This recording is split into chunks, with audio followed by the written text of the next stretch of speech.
আসসালামু আলাইকুম। আমি ক্যান্সার স্পেশালিস্ট ডাক্তার Ahmina Akter Joya, DHMS and BHMS. আমি হচ্ছি একজন সৌভাগ্যবান ডাক্তার যিনি ক্যান্সার গবেষক অধ্যক্ষ ডাক্তার এসএম স্যারের সহবতে থেকে প্রত্যক্ষভাবে আমাদের যে জটিল জটিল ক্যান্সার পেশেন্ট গুলো আছে, শুধু ক্যান্সার নয়, ক্যান্সার, এইডস, থ্যালাসেমিয়া, কিডনি, এই পেশেন্ট গুলোকে দেখার সুযোগ পাচ্ছি, ট্রিটমেন্ট দেওয়ার সুযোগ পাচ্ছি। তার পাশাপাশি যে এটা আজীবনের একটা ভুল ধারণা বা ভ্রান্ত ধারণা ছিল যে ক্যান্সার কখনো ভালো হয় না বা ক্যান্সার একটা মরণ ব্যাধি, আলহামদুলিল্লাহ এই ভুল ধারণা থেকে আমরা এখন বের হয়ে আসছি এবং রোগীরা যে পরিপূর্ণ সুস্থ হচ্ছে সেটার প্রমাণ আপনাদের সামনে তুলে ধরতে পারছি। এই যে আজকে সকাল থেকে আমরা শত শত পেশেন্ট দেখতেছি, এমনকি আমরা রাত 1টা-2টা পর্যন্ত পেশেন্টদেরকে সেবা দিয়ে যাই শুধুমাত্র পেশেন্টদের স্বার্থে। তো আজকে আপনাদের সামনে একটা পেশেন্টের রিভিউ উপস্থাপন করব, যিনি আমাদের এখান থেকে 5 মাস আগে ট্রিটমেন্ট শুরু করেছে। আল্লাহর রহমতে আজকে রিপোর্ট নিয়ে আসছে সম্পূর্ণ ক্যান্সার মুক্ত। তো আমি সরাসরি চলে যাচ্ছি পেশেন্টের কাছে। আপনার নাম? রেখা দেবনাথ। রেখা দেবনাথ। আপনার বাড়ি? যশোর কেশবপুর। যশোর কেশবপুর। হ্যাঁ। আপনার উপজেলা? কেশবপুর। আপনি কি হাজবেন্ড? হ্যাঁ। আচ্ছা, উপজেলা কেশবপুর, থানা উপজেলা দুইটাই হচ্ছে কেশবপুর, জেলা যশোর। আচ্ছা, আপনি তো আমাদের এখান থেকে 5 মাস আগে ট্রিটমেন্ট শুরু করেছেন। হ্যাঁ। তখন আপনার কি কি যন্ত্রণা ছিল, কি কি কষ্ট ছিল?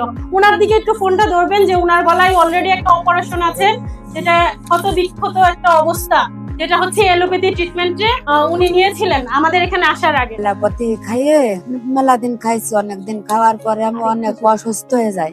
হ্যাঁ, কেমনে অসুস্থ হয়ে যাই এলোপ্যাথি। আচ্ছা, আপনি কয়টা কেমো দিয়েছেন? একটু আগে বললেন 30টা কেমোথেরাপি দিয়েছেন।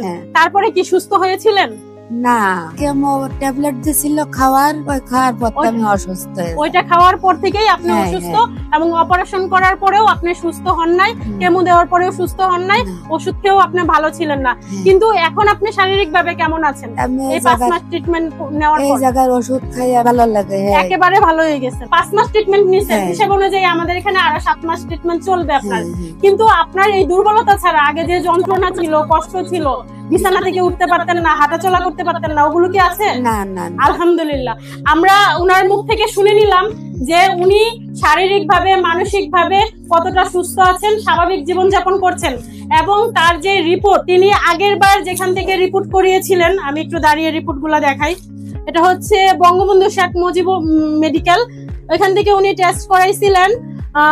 প্রচুর রিপোর্ট আছে, আমি শুধু একটা রিপোর্ট আপনাদেরকে দেখাচ্ছি, যেটা সি বা ক্যান্সার মার্কার। এটা হচ্ছে উনার ছিল হচ্ছে গিয়ে 30.14।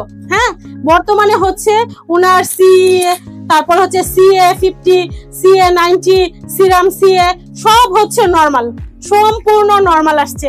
উনার শরীরে কোনো ধরনের ক্যান্সার বর্তমানে নেই। আচ্ছা, এখন আপনি যারা ক্যান্সারে ট্রিটমেন্ট করে বিভিন্ন জায়গায় লক্ষ লক্ষ টাকা ব্যয় করতেছে এবং শারীরিকভাবে সুস্থ হচ্ছে না, দিনের পর দিন হসপিটালে পড়ে থাকতেছে এবং জমি বাড়ি বিক্রি করতেছে, অনেক কিছুই করতেছে সুস্থ হওয়ার জন্য। এই যে আপনি 5 মাসে ওষুধ খেয়ে, বাড়িতে বসে থেকে ওষুধ খেয়ে সুস্থ হইলেন, তো আপনি ক্যান্সার রোগীদের উদ্দেশ্যে কি বলতে চান? ক্যান্সার রোগীদের উদ্দেশ্যে ভালো বলবো। এখানে আসার জন্য বলবেন নাকি? হ্যাঁ, মাঝে একটা রোগী পাঠাইছি। আপনার হাজবেন্ড আছে, আপনি কেমন অনুভব করতেছেন যদি একটু বলেন? আপনার কেমন লাগতেছে যে আপনার ওয়াইফ আজকে ক্যান্সার মুক্ত সম্পূর্ণ? আনন্দ লাগতেছে। তো যারা হচ্ছে বিভিন্ন জায়গায় টাকা পয়সা নষ্ট করতেছে, সময় নষ্ট করতেছে, কষ্ট ভোগ করতেছে, তাদেরকে অবশ্যই আপনারা আহ্বান জানাবেন, বলবেন আমাদের এখানে আসার জন্য। এবং আমাদের ট্রিটমেন্টে 4 মাসে সম্পূর্ণ সুস্থ হয় তার প্রমাণ আপনি এবং আমরা বলছি যে আপনারা 1 বছর ট্রিটমেন্টটা চালান, একদম দুর্বলতা যা আছে তাও চলে যাবে, আর কখনো ক্যান্সার আপনার শরীরে অ্যাটাক করবে না। তো আমি আবারও অসংখ্য ধন্যবাদ জানাই, যিনি হচ্ছে পুরো এশিয়া মহাদেশের মধ্যে যে গবেষণা করেছেন, তার শত নয় শুধু হাজার প্রায় 5,500-এর উপরে যার হচ্ছে সফলতার হিস্ট্রি। তিনি হচ্ছেন আমাদের ক্যান্সার গবেষক ডাক্তার এসএম স্যার, যার তত্ত্বাবধানে, যার পরিশ্রমে আমরা 40 জন ডক্টরের টিম একসাথে বসে এখন আপনাদেরকে আরো বৃহৎ আকারে সেবা দিতে পারছি। তো স্যারকে আমি অনুরোধ জানাবো 1 মিনিটে একটু সংক্ষেপে কিছু বলার জন্য। বিশেষ করে যশোরের ভাইদেরকে বলবো যে অ্যাড্রেসটা দিয়েছি, সেই অ্যাড্রেসে আপনারা গিয়ে দেখবেন ক্যান্সার হলে আনসার নেই সেই কথার কোনো ভিত্তি নেই। ক্যান্সার সম্পূর্ণরূপে সুস্থ হয়। সবাইকে ধন্যবাদ। যে কোনো প্রয়োজনে আমাদের স্ক্রিনে দেওয়া নাম্বারে যোগাযোগ করুন। আসসালামু আলাইকুম।